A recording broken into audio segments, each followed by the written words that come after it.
What is going on, everybody? Welcome back to another episode of the Waterboy Podcast. Today is episode 216. The NFL draft is finally here. We've been waiting way too long for this, but more importantly, Reggie Bush got his Heisman back.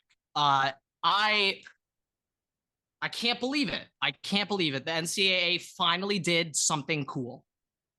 They finally did something cool. Do you think it was because Johnny Manziel was like, I'm not going to the Heisman ceremony anymore? Was that it? Was that the deciding factor? So this is what I heard. Apparently, this was announced privately like a month or two ago, and Johnny Manziel said his thing after he found out that he was getting his Heisman back. So I will put that out there, but yeah, it's kind of a long time coming. 19 years. So I would say yes, very much a long time coming.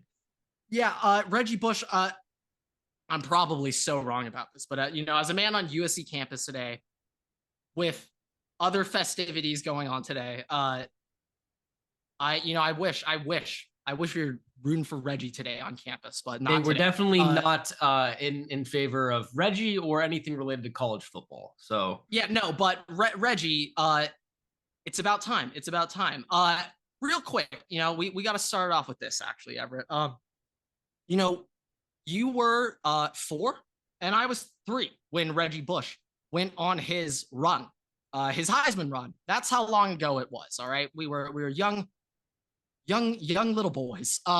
This is what Reggie Bush. I'm gonna tell you his game log for his Heisman. See, actually, let me tell you the overall stats first. All right, you ready? I am ready. This is ridiculous. I'm prepared. Reggie Bush. Does this top Tavon Austin, West Virginia highlights though? Yeah. Tavon Austin, get out of here. Reggie Bush highlights are hilarious. Okay.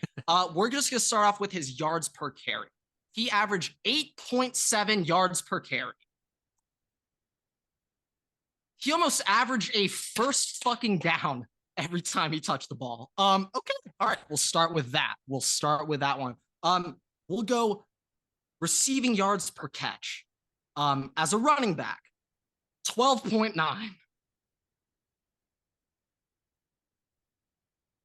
Oh my God. Oh my God.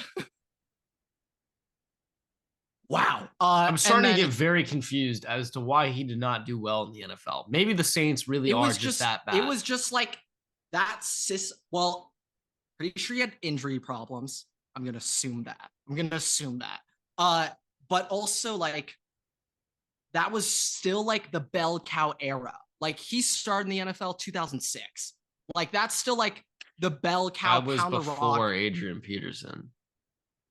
Or was that the same year as AP? That might have been the same year as AP. Or maybe a year before. It would have been a year before because AP did not share the spotlight with Reggie Bush when he was at Oklahoma. AP was the best running back that year. So I think somebody got drafted before AP. I think a running back got drafted before AP that year. Potentially, Reggie Bush went number 2 overall. I'm gonna look. It could be that year. 2006 NFL draft. I'm looking it up. All right. I just, while you look that up, I'll just look up Adrian Peterson directly, which would have been an easier way to find out where he got drafted. But you do that. Yes, they are different. They are different drafts. Adrian Peterson, 2007. Okay, so you were right. Apart. You were right. Was there still? I didn't actually know that. Back? That was a logical conclusion. Was there still a running back ahead of him though? No, there was not. Perhaps. He was the first running back. That was the Jamarcus Russell year.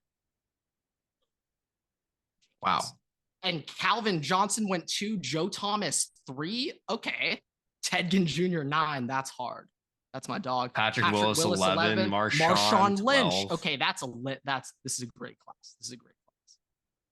Can you just imagine though being the Raiders? Dwayne Bowe, one of the most overused fantasy names of all time, over Dwayne Bowe. I feel like when I just imagine fantasy, that was everyone's name. I'm just looking at all of the Pro Bowlers at least bare minimum in here.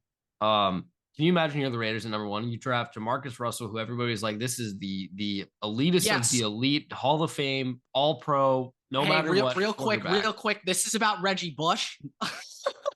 Forgot. This is about Reggie Bush, Everett, real quick. So, okay, 8.7 yards per carry. Jesus. 8.7 yards per carry, 12.9 yards per reception. He had 1,700 rushing yards on 200 carries. 478 receiving yards on 37 catches. He put up, quick math.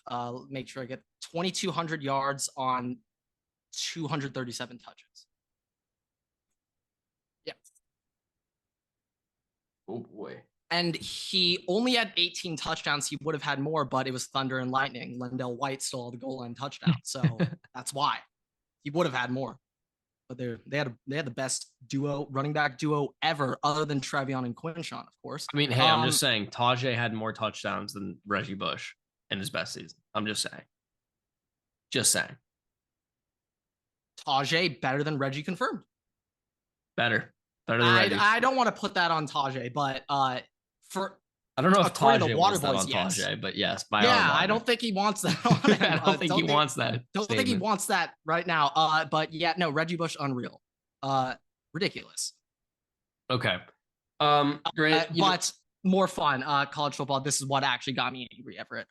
So Reggie Bush, he got all of his stuff restored. NCAA's like, oh, all good, fine and dandy, no worries, nothing to be afraid of anymore. You're all good. The one thing that the NCAA can never repay back is the scholarship reductions, the recruiting reductions, visit reductions that they gave to USC and absolutely killed them for the start of the 2010s. And like, other than that one Darnold run in like the mid 2010s, like, they were awful in the 2010s, USC, and like, they still are story to be told bad. to when they'll be good. So they essentially haven't recovered from that. And I was looking up Pete Carroll's run from 2002 to 2008. He won in that stretch, 2002 to 2008, 6-7 years, 6-1 in BCS bowl games.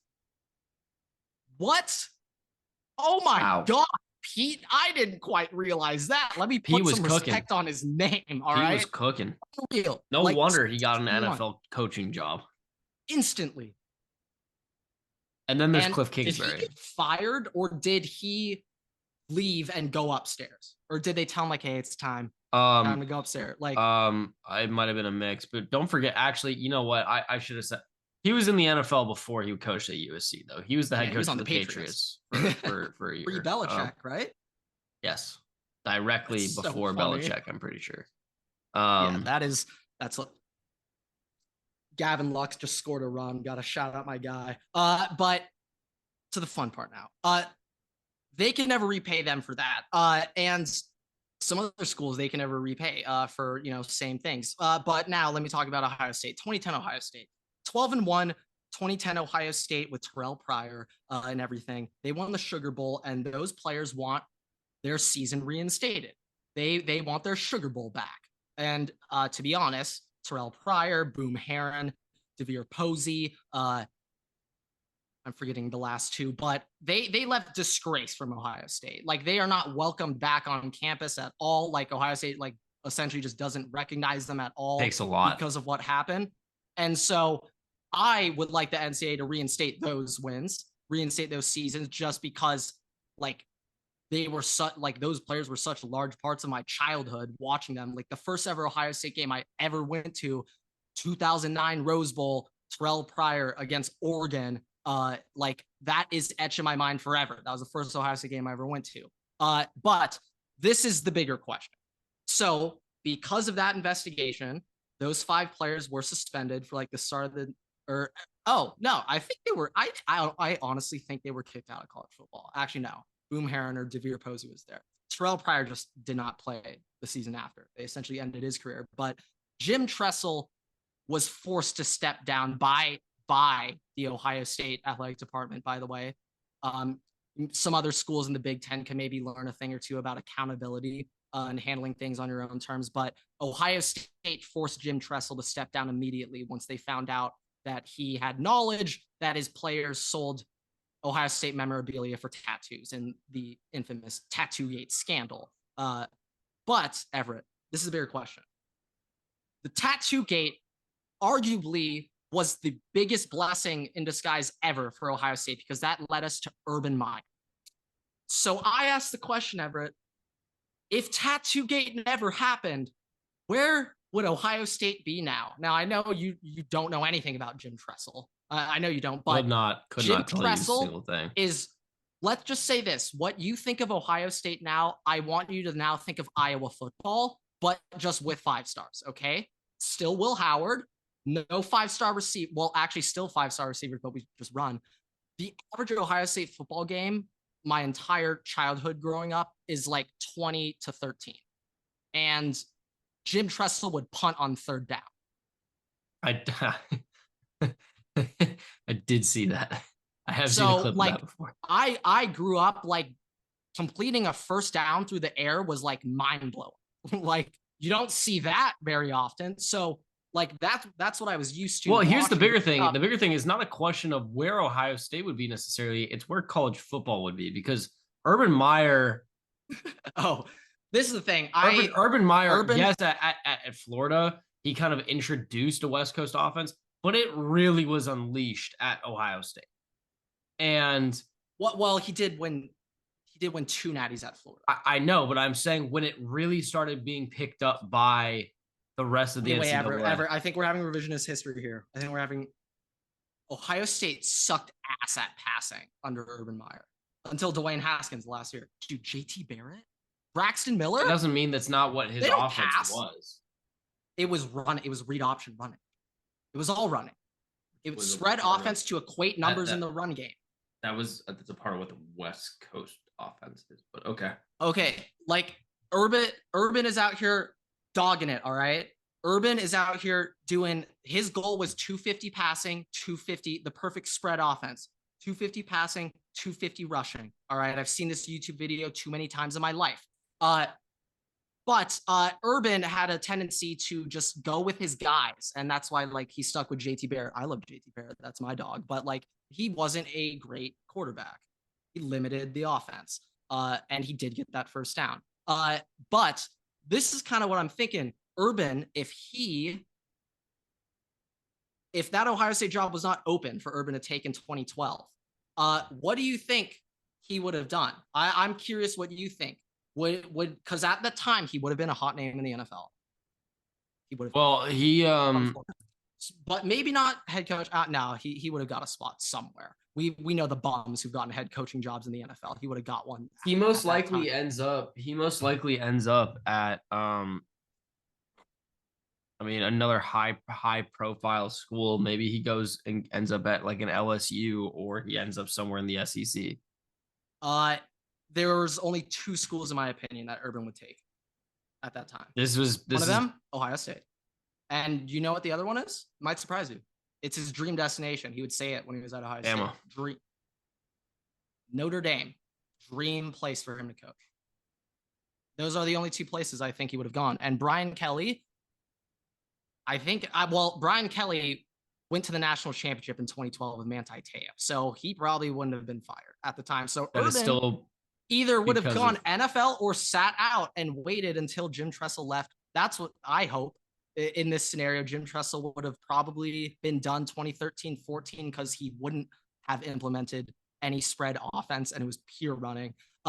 So I think there could be a window for Urban to go 14-15. I mean, you just never know. It's so long ago. There's a chance that he would have gone somewhere else at that point. But you don't know their mindset when it's. I was just thinking about that time because at the time it was a heartbreaking day. I'll never forget when I told my dad the news. For some reason, I was up very early. We went over this earlier. For some reason, when things that I care about happen, I get up early. For some reason, I was up the day Jim Tressel resigned. I was up early for some reason. It's that yeah, your body knows. Your body knows. Just knows sometimes. But yeah, those are my updates today. Give me my 2010 Sugar Bowl team back. Let Terrell Pryor actually have some pride when it comes to Ohio State, Posey and Boom Heron. But all right, time to talk about the draft. Yeah, let me start cooking here. Okay, Grant, couple things. First of all, I just want to make one general comment. The Vikings have the 3rd highest percentile ever of any team of making the playoffs in their existence. The Vikings have made the playoffs 48% of the time since they were created. They have made the playoffs 48% of all seasons. That is ridiculous. The leaders are the Cowboys at 55, then the Ravens at 52, then the Vikings. The Patriots, even with Tom Brady, last place.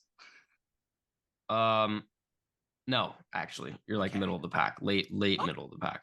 You've made it 31% of the time. The worst team is the Cardinals at 12. Wow. But the Patriots, even with Tom Brady, have not unseated the Vikings at 48%. Neither of the Packers, who are at 39%.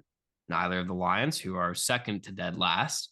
I feel like it'll be hard for the Packers to move up because they've played so many seasons now also. Like they'd have to make like 8 or 9 or 10 straight playoffs to catch you. You get what I'm saying?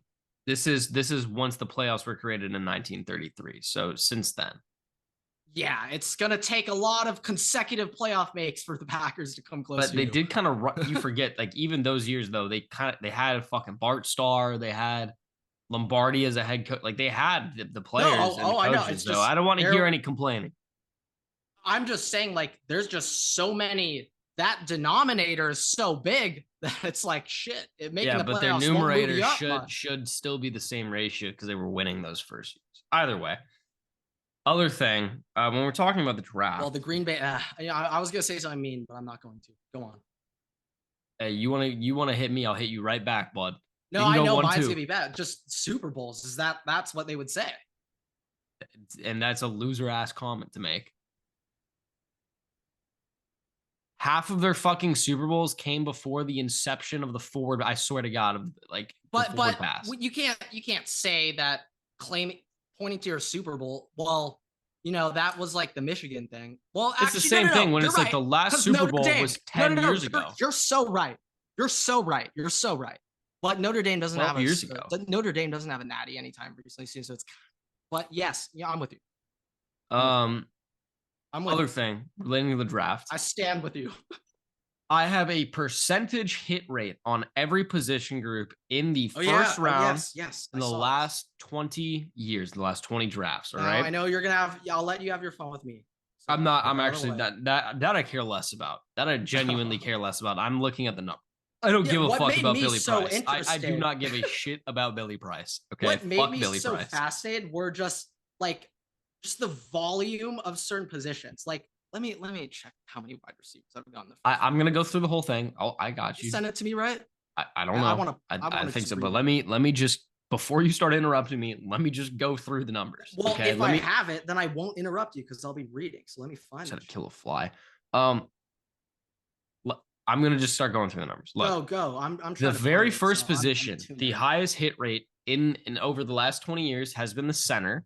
There's been 12 drafted in the first round. The only bust has been Billy Price. There's a total hit rate of 92%. All right. That doesn't mean that there have been centers that are fan-fucking-tastic and are, the top 5 centers in the NFL. Garrett Bradbury is certainly not that, but they're serviceable. They're starting. Okay. Tackles, 64 have been taken, 26 have been misses. There's a massive decrease from the top spot to the second place spot, which is 59%, which I would still say on average over 20 years, hitting on 59% of tackles is fantastic.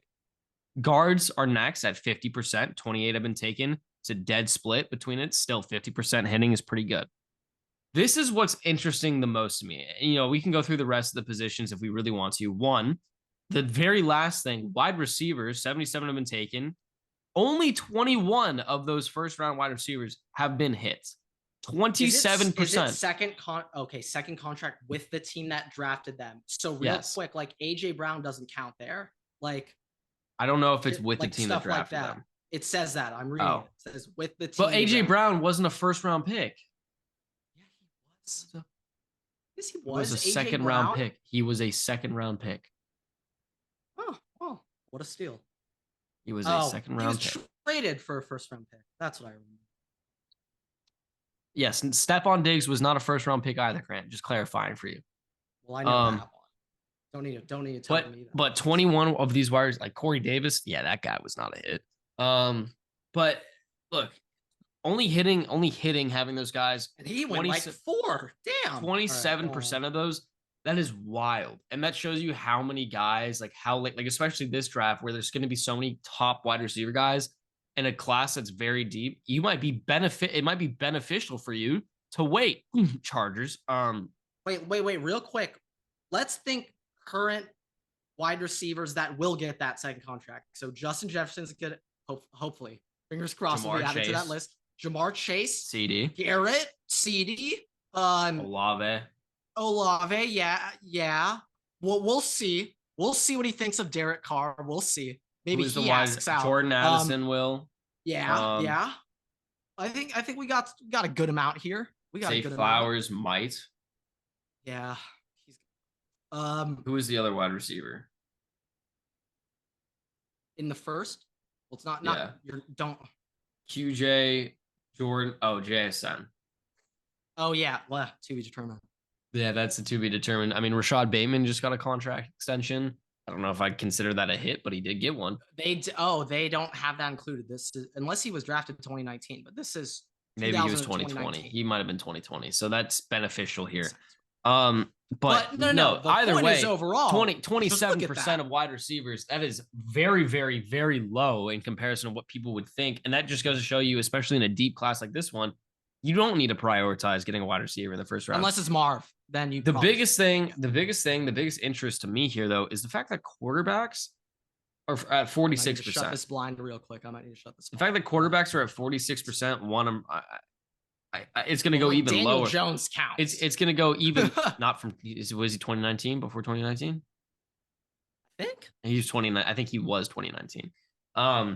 Like there's some there are misses on that 2021 draft might be fucking horrendous.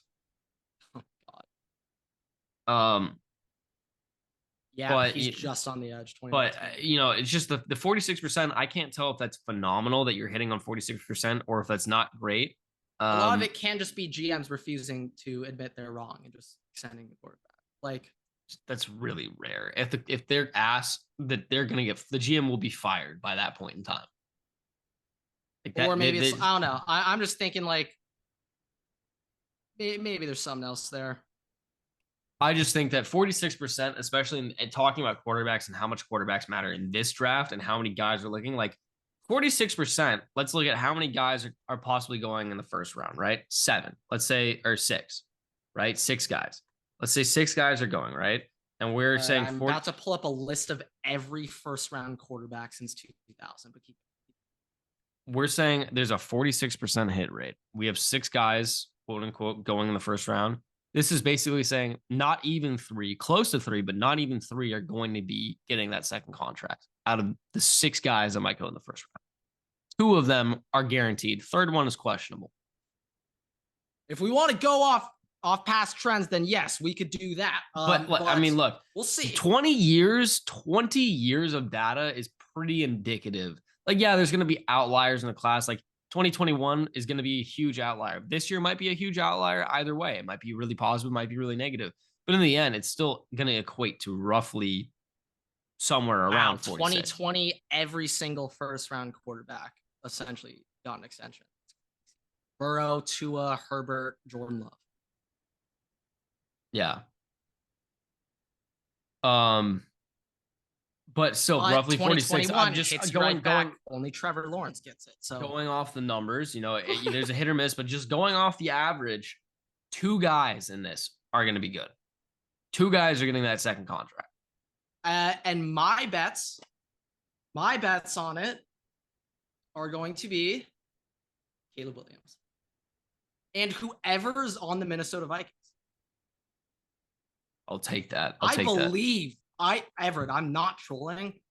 I think whoever gets drafted to the Vikings, it's arguably the most ideal situation ever for a rookie quarterback. You have one of the best tackle duos in the league. I know the interior is not great. All right, I know. But the weapons and pass catching, Aaron Jones. It's such a great situation. Like, and you get KOC, the GOAT. So what I'm not trolling, like I find it hard for it to like crash and burn I'm not saying he's going to win MVP first year, but like I find it very hard for that rookie Vikings quarterback to like be a bust just because of the situation. I And mean, I'm I assuming hope you that's the guys get case. a top guy. I hope that's the case. pick. Now, I mean, we can get into that though. So there's Bo Nix, I still think would look high everything on the right now, Vikings. everything right now. This is coming up on Thursday on draft day, right? Anything that you are hearing, actually, I take that back. Right before the draft, when it came to Mac Jones, everybody was like, literally 3 hours. It was Trey Lance is going three. Trey Lance is going three. Yeah. So within like 2 hours of the draft, whatever you hear, that shit's That's what probably gonna Belichick happen. said. 12 hours.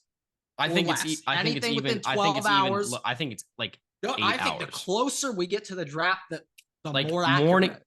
little like late morning to when the draft starts. That's the prime time. But there also still might be differing opinions. Like today, I have seen an argument from 6 different. What time's the draft start? 4 Pacific, 5 Pacific. Something I don't know, but I'm trying to but today, the day before the draft, I have seen 6 different opinions and 6 different like whatever sources stating the Vikings are going to have 6 different things happen.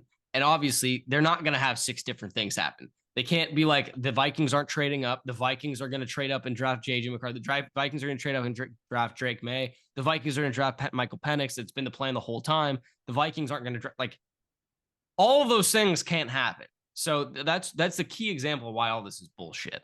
But look, couple of things. One thing that I talked about with one of my friends today, who's literally a big thing that he does every year. He's been making a board since September. Like this is what he's been doing. I had a conversation today with him about Brandon Aiyuk. Interested. I had a conversation today with him about Brandon Aiyuk.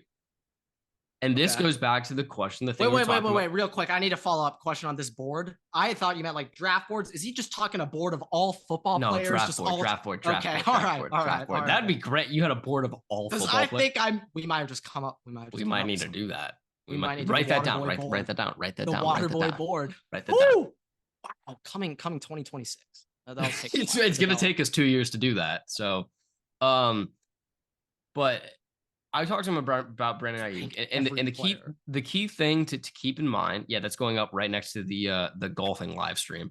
The thing to keep in mind is what we just talked about with 27% of the wide receivers hitting the first round, getting the second contract. So then you're starting to think if you're a team, how much more interested are you going to be in trading your first rounder for an established wide receiver versus drafting?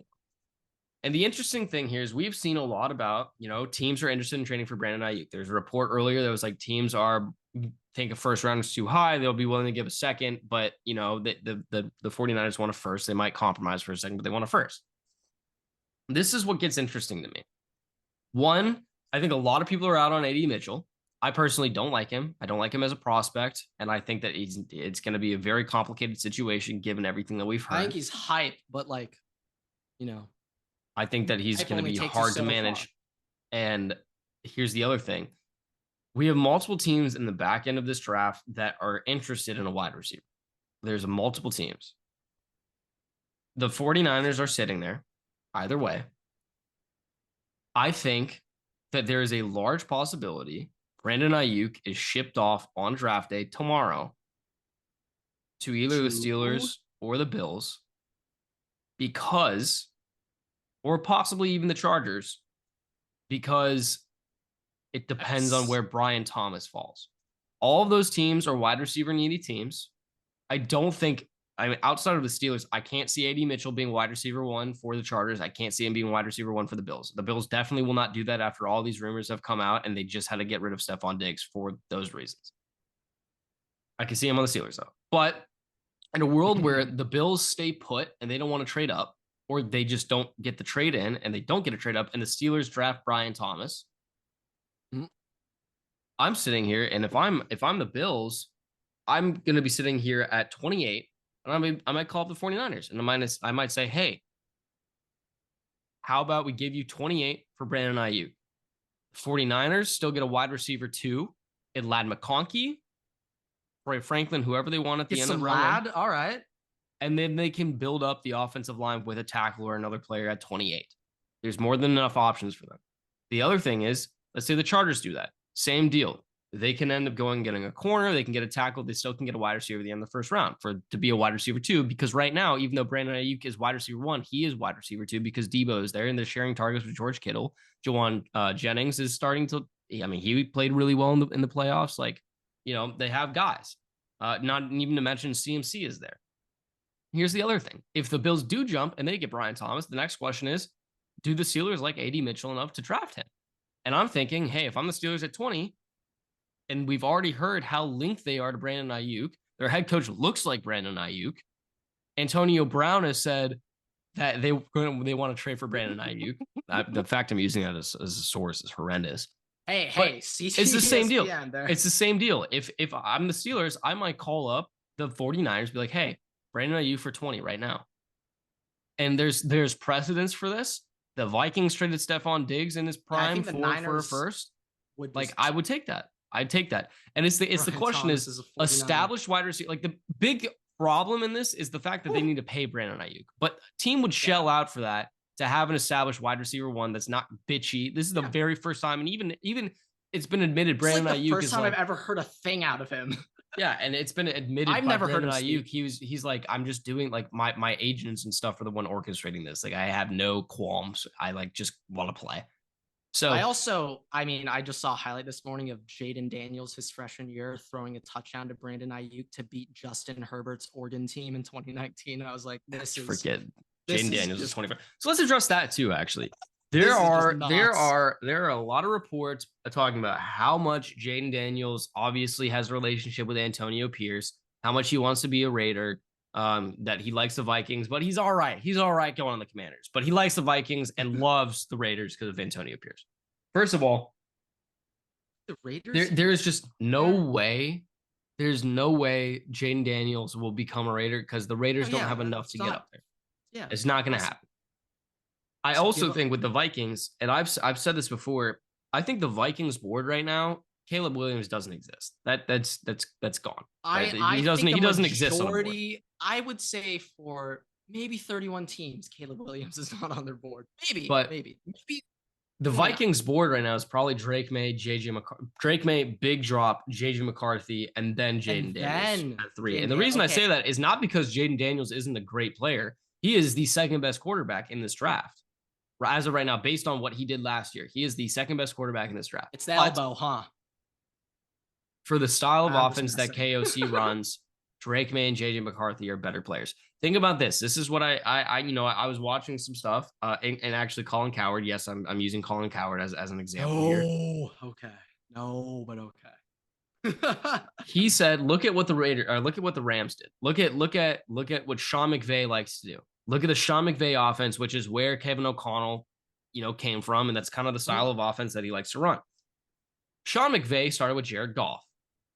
He then traded Jared Goff for another kind of pocket passer that does more so what the play intends to do rather than just going, scrambling, doing whatever. I think he's setting records for now pressure to scramble. Now for the Vikings, KOC comes over. Who's the first quarterback? The quarterback who's there, but who's the quarterback they tend to they re-sign for extra years because of what he does? Kirk Cousins, who stands in the pocket, does what the play intends to do. He doesn't really get out unless the play's just absolutely gone. That's what he does. What happens when Kirk Cousins goes down with an injury? He trades for Josh Dobbs. First 2 games, Josh Dobbs. Astronaut games. He's running out of the pocket, doing all these things. Offense is working great. But once Josh Dobbs becomes... look at KOC's face. He's like...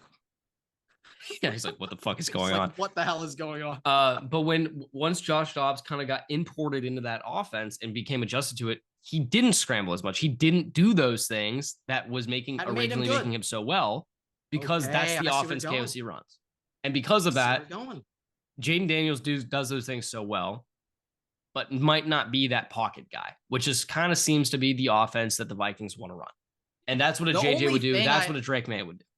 The only thing I'm thinking of right now, to be honest, is just because Jane Daniels throws a great deep ball. If you remember that one Heisman TikTok I made about him on his deep ball passing, I was just absurd. No interceptions, like 24 touchdowns on 20 I plus yard can't say I passes. remember that stat specifically, but I do It's know the stats were gross. ridiculous. But like, I'm just thinking in my head, just a 60-yard bomb to Jay Jettas. I mean, wow.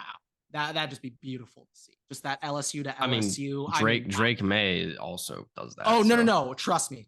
That's like even cooler. But just from an LSU to LSU factor, like, damn, that would be cool.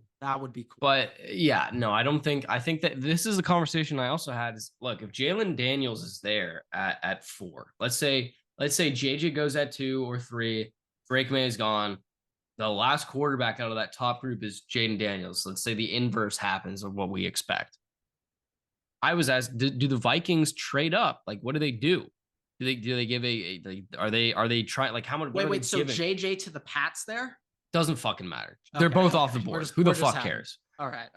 But the question is, like, if you're the Giants or the Vikings, how much are the Vikings going to give up to trade to go get Jaden Daniels? And I think the question is, do they value Jaden Daniels so much more than a Bo Nix or a Michael Penix based on the offense? And I think the answer to that is yes. And I think there's a substantial value, but I do think they'd be willing to give up way less to move up. I think that they. So let's say this. I've been hearing now some smoke screens that they're thinking now Drake May too to Washington. We'll see. But let's just say it's Jaden Daniels too. Is that when Kwesi? Is that when he's like, all right, okay, Los Angeles? No. Arizona first. If Jaden Daniels goes to 3, if Jaden Daniels goes to, the immediate thing is Godfather package. Hello, Patriots. To the Patriots. Yeah, they want Drake May. Drake May is so much higher. Drake May is so much higher than every other quarterback on the Vikings list that they would give up 2 firsts this year, first next year, and a first in 2 years. And I love if that's what it took. Around to Drake May. Love it. Like that is to be a Viking the Godfather package is what's going to happen at 3, and that's why I said the Patriots run this draft. The Patriots run this draft because the Patriots have the ability to decide: am I going to take Marv? Am I going to take not Bo Nix? Am I going to take Drake May? Am I going to take Jaden Daniels? Am I going to be a shock? Wouldn't it? Am I gonna trade down? Like, they rule the way the rest of this draft is gonna fall, and nobody knows what to do. Like, yeah, the Commanders could come in, they could hit a little curveball here, take Drake May at 2 or take JJ at 2, which we heard a while ago. JJ, yeah, but you know, that's just like, guys just. But the real consensus is, Patriots, from me, I think that this is all bullshit. I think Jaden Daniels, maybe his committee's trying to be like, we really want to go to the Vikings, like, pull this shit, or the Raiders pull this shit down. I think that if the Commanders are like, we are locked into number 2, like, they have said, we are not trading shit. They already know who they're drafting. My expectation is Jaden Daniels, because even if what Peters, the new GM, is like, we want Drake May, or fucking Dan Quinn is like, I think Drake May is better, they're gonna defer to Cliff. Cliff is the OC. Cliff is the guy. And if Cliff, who I think and fucking loves Jaden Daniels as much as he does, they're gonna go with Jaden Daniels. But no, the Patriots run the whole draft. Ooh.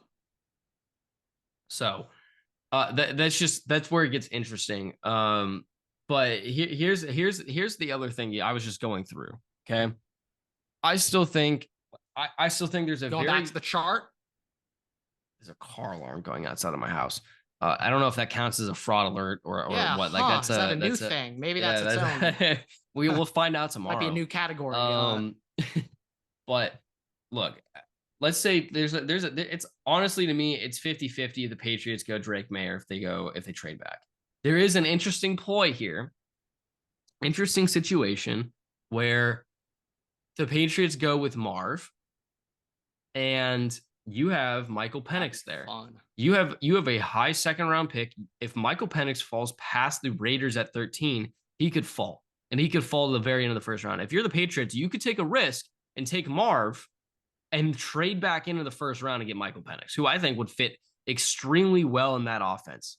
So that's just an interesting thing. I feel like that's probably a scenario that has been addressed by several NFL teams that is not being addressed by just the general public, because they think it's so far away from the general idea of what's going to happen. And keep in mind, general public, we have zero clue what's going to happen. Peter Schrager even is like, I don't fucking know what's going to happen. If Peter Schrager says, I don't know, then we really don't know. So he's just going to wake up tomorrow morning, though, with just the other texts and just know the other draft, interesting thing from CT ESPN just came out, which, breaking news, or is it just this? This has just been a general idea. Like Pat McAfee talks about this the other day too. It's just the Patriots are open for business, and one of the things that a lot of people aren't even thinking about is if the Colts value Marvin Harrison Jr. so much because of his dad and that relationship, and the fact they need a wide receiver 2, wide receiver 1, that they give up a Godfather offer to go get Marv at 3. What could their laughable offer include? Probably would be some variation of first round this year, first round next year, second round this year, second round next year, and then an additional player like DeForest Buckner. Yeah, I don't like that move for them. I would love to and see I'm not saying that's going to happen, but I do think everybody is like, hey, everybody is like number 3 pick. It's the Giants and it's the Vikings, but there are teams that definitely have called that people are not thinking. Like the Broncos definitely still don't know called, who made the laughable offer. We still don't know. Broncos. It was the Broncos. But look, I need that's all that. But here's the other thing. I was saying this, where things get interesting, and I was talking about Brandon Aiyuk earlier, right? So this is where things get interesting is if the Broncos trade back, we now have some interesting situations. We also have interesting situations with what the Bears do at 9, because that also there are like multiple stop points in the draft this year where, depending on what happens, go down. You have one pathway that goes this way and another pathway that goes this way, and then you have the fucking rock bottom plunge in Mall of America that goes straight fucking down to the bottom. So the points in this draft that are those situations are 3, 9, 12, and 19. Those are the picks. Is 19 again? Rams. 19. And the reason I say Rams is because if by that point, that's vintage. The Bills Rams. Do not trade up with them. If the Bills or somebody do not trade up with them, that might change the way that the entire rest of the draft goes. They also have the entire ability to take Newton for defensive interior, to take Jared Verse, to take a tackle, and any of those picks might completely change the way that the other teams for the rest of the draft go about things. So, because they do need a tackle, they obviously need to replace Aaron Donald, and they need general pressure on the line. So there's a multitude of different things that could go down here that will shape the rest of the draft. And also the other thing to keep in mind is Cooper DeJean apparently people have him ranked number like 5 on their board. He's like the best corner on a lot of people's boards. So he could end up going number 5. Yes. Oh yeah.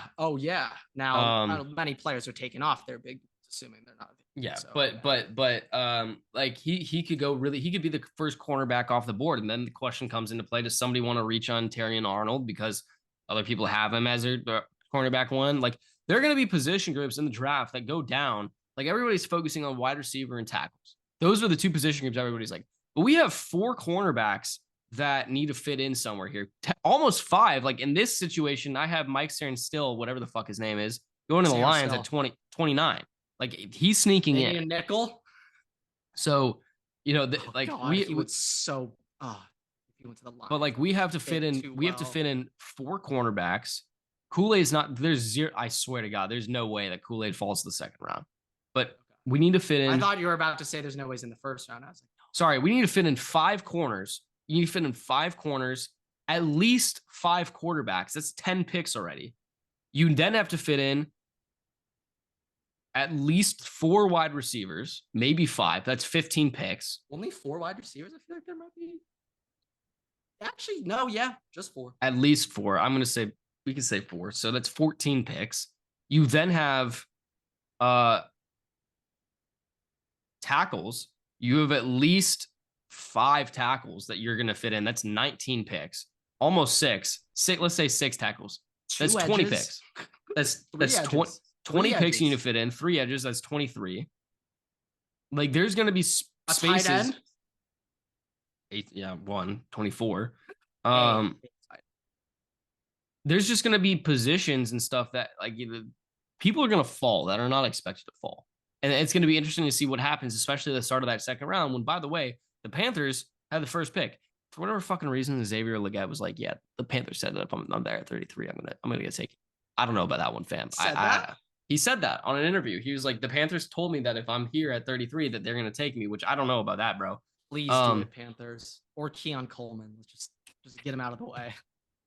That would be a Panthers move. But there's a lot of different things that people are not expecting to happen, which I'm kind of thinking is gonna happen now. Yeah, I like expect the unexpected. That's what I'm gonna expect. You know what? We've been talking about a lot, but I just gotta think about my Chargers just real quick. I'm kind of preparing for Joe Alt at 5. I'm gonna be honest. I legitimately, it wouldn't happen, but I legitimately think it's a fireable offense at the Chargers draft at 5. And I'm saying that for this reason. If with like JJ on the board, if a quarterback is on the board and somebody wants to trade up, specifically the Vikings, or even Marvin Harrison's on the board, right? If Marvin Harrison's on the board, it doesn't fucking matter. But if the Vikings deal, so much. If the Vikings deal or even the fucking Giants deal is there, I don't care. Whatever. If they want to trade up one spot or whatever the fuck, the Raiders are there. I don't care. But if the Vikings deal is there and you do not take it, that is stupid as fuck. And the reason that's the case is, one, I was talking to our fan favorite lineman on this podcast, Sincere, and Caleb. Let's go. And Caleb, Chargers fan. We are rooting for a Sincere draft pick. But he first said, Joe Alt, if you draft Joe Alt, you have to take either him or Slater out of their natural position. One of them has to switch sides. They both play the same spot, which is... Well, Alt played guard earlier at Notre Dame. He's playing tackle. He's playing tackle. No, I know. But so it doesn't matter. But when you go to mirror, it's different. It's completely different. So it's either him or Slater would have to switch their natural position, which is a problem if you're going to use a pick on the top 5 guy. I agree, but I would say it's easier to go from left to right. Doesn't matter. The point still being, you're using a pick on somebody, you're moving away from their natural position, and somebody that you're like, this is a Hall of Fame tackle that you're now switching sides. So that could change things. The other thing is, Joe Alt, best tackle in the draft right now. But is the cutoff is the drop from him to every other tackle that's available in the draft? Agree. I'm with you. That's substantial. I want Fuaga. I think I pronounced that right. So the other thing is, if you do that, you get a tackle to fill need, and then you also can go and fill another need later, or you could draft for value. It doesn't matter because now you have 2 options. That's how teams are built. And if you don't do that, that is just incredibly fucking stupid to me. And I will laugh in your face when we record next week. Well, I'll be honest. For the Waterboy faithful, tomorrow's TikTok will be my live reaction to what the Chargers do. That will be the TikTok tomorrow. That will be my live reaction. You guys are welcome. We'll see. I'll be honest. I did some digging. I also have my reaction. You just mumbled through that. My bad. I have my reaction to drafting Quentin Johnston last year and JSN going the pick before. I have both of them. Yeah, you need to put them one above the other, pause one below. I need to chop it up so it's quick. So it's a quick 4-minute clip. So I'm like, all right, we need to. And that might not do as well. But for I'll do it for you, Waterboy faithful. It might be up a little late, but that's a long-term video. Yeah, you heard it here first. Grant is committed to doing that, so it will get done. I hope I give you guys a good reaction. It will get done. I hope. I mean, for the sake of the video, you guys better pray it's an awful. You better pray it's Joe Alt. You better pray. You better pray it's Joe Alt. So. Yeah, but I just think for the drama though, I'd love a. Or wait. I forgot how they do that. No, it'll just be out of nowhere. It's like, and the Minnesota Vikings are on the breaking trade. Like, how exactly do they the picture flips and then they walk up to the podium and then it's the draft noise, and then they're like, and then they'll say this pick has been traded. Like they don't. They'll say that the Chargers pick has been traded. The Chargers and the Okay, Minnesota Vikings Okay. have So traded. I The kind of Chargers want have to traded the picks to the trade. Minnesota Vikings. The Vikings are now on the clock. I kind Grant, of you want should have. that Hey, reaction. look, Though. you need to be watching draft day tonight. That is your. Dude, the Telesco never traded, bro. Like I don't remember this. Do you stuff. think that any of the GMs watched draft day the night before the draft? I think for multiple franchises based off their track record, Telesco. The did. Raiders. Was that what the Telesco Raiders were did. doing? Mike Mayock, he was just sitting there, just I think watching there are draft day. multiple franchises we could point to that pay way too close attention to draft day. So that's all I gotta say. Yeah. But I mean, yeah, I don't. I like I said, I think that those 4-ish picks, 3, 9, 12, it's kind of and crazy 19 that are the tackle hit rate too. It's kind of nuts how no, high it is, especially with also with like one of these guys are bound to 64 suck, of them being drafted. The I believe fourth highest total position group draft in the first round. I do think that's Peter Schrager was talking about. He was arguably the most consistent position. Peter Schrager, by the way, was talking about time. how he was like, there might not be as many trades 1 through like 4, 1 through 5. Like there might not be a trade, but there are going to be a lot of like, there's going to be like 10 trades. He's like, I'm anticipating 10 trades in the first round this year. Okay. Now that you said 10, now I'm going to modify my answer, but over under 3.5 trades with teams that no one's even throwing out there, like the Dolphins. Like I don't know. I'm just throwing out names. I'm just having fun. 3.5 over. I mean, tell me who are the teams that people like? Give me the team names that are consensus trade teams. Give me the consensus trade teams. Kind of what you just mentioned to a degree. So like Chargers, Vikings, you could say. You could say them too. So you're saying trades with the Chargers, Vikings, Patriots. Well, I don't think the Rams. I'm not sure Patriots. I'm not sure Patriots are a consensus trade.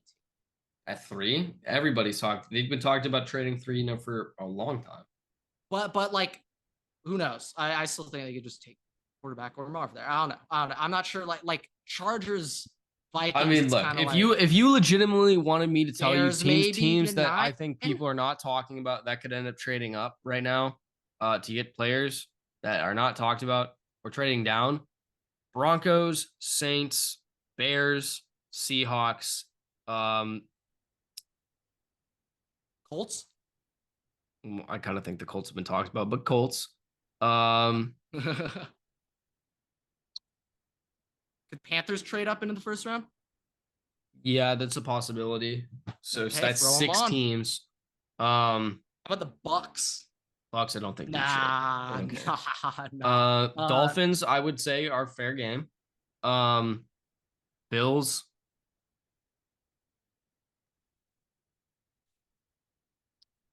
Could the Texans trade up? Lions. No. Texans. Lions. Nope. And Chiefs. Those are my 10 teams. Yeah, we could see Chiefs. I also could see a Raiders trading back into the first if Mike Penix falls.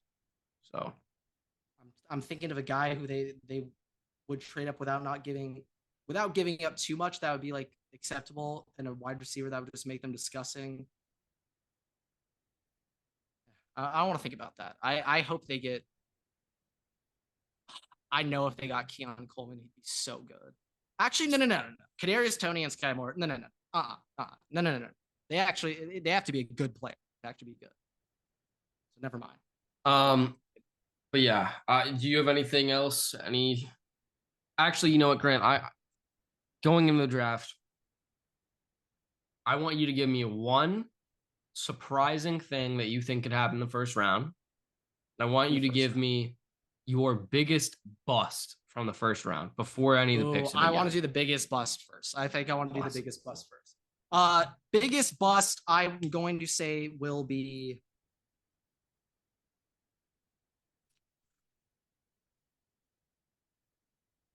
Jared Verse. Not a believer. Okay.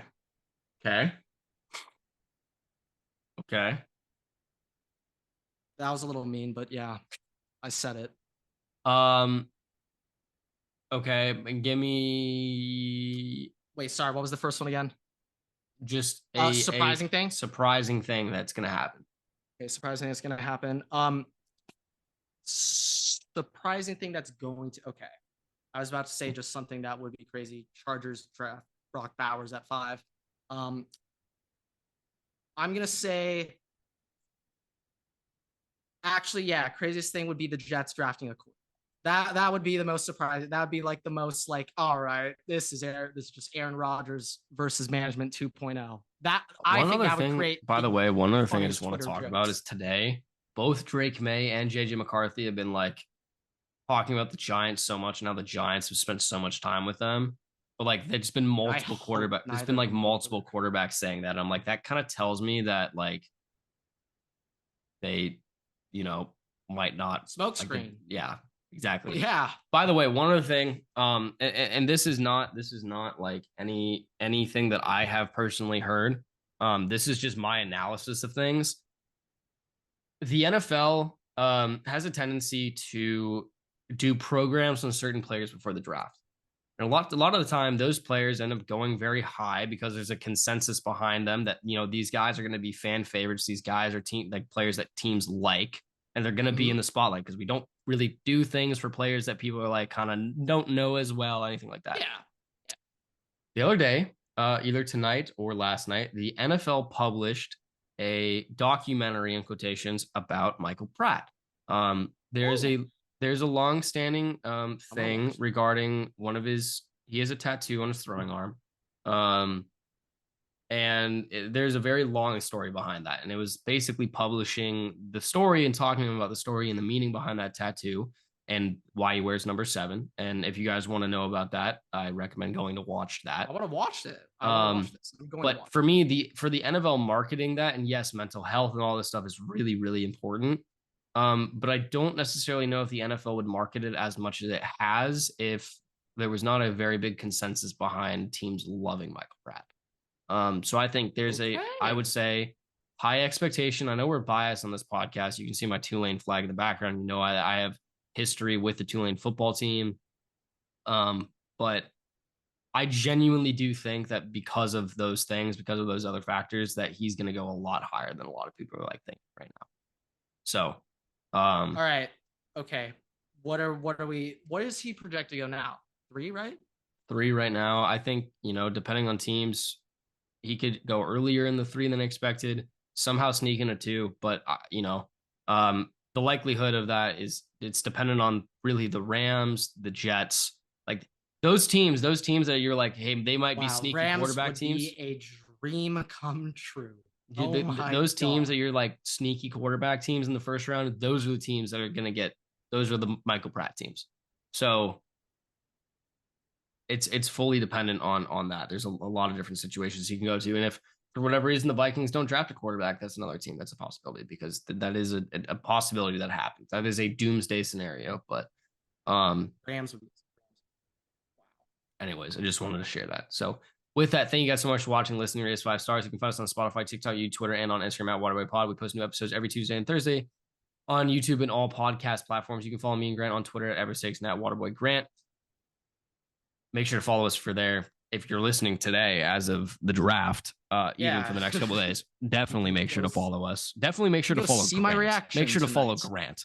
That his reaction will go up on Twitter as a video whenever it happens. We'll see how much editing I need to. Hopefully it's a good reaction. But we post new TikToks every Tuesday to Sunday, as well as on Instagram. So make sure to follow us on those 2 platforms for exclusive content, especially on Instagram right now, because of the fact that TikTok might be going out the window in the US in the next 9 months. So we want to establish some more Instagram content. But we'll see you guys in next week's episode, when I most likely absolutely destroy Grant for the Chargers doing some boneheaded shit. Thank you guys so much. We'll see you then. Waterboys out.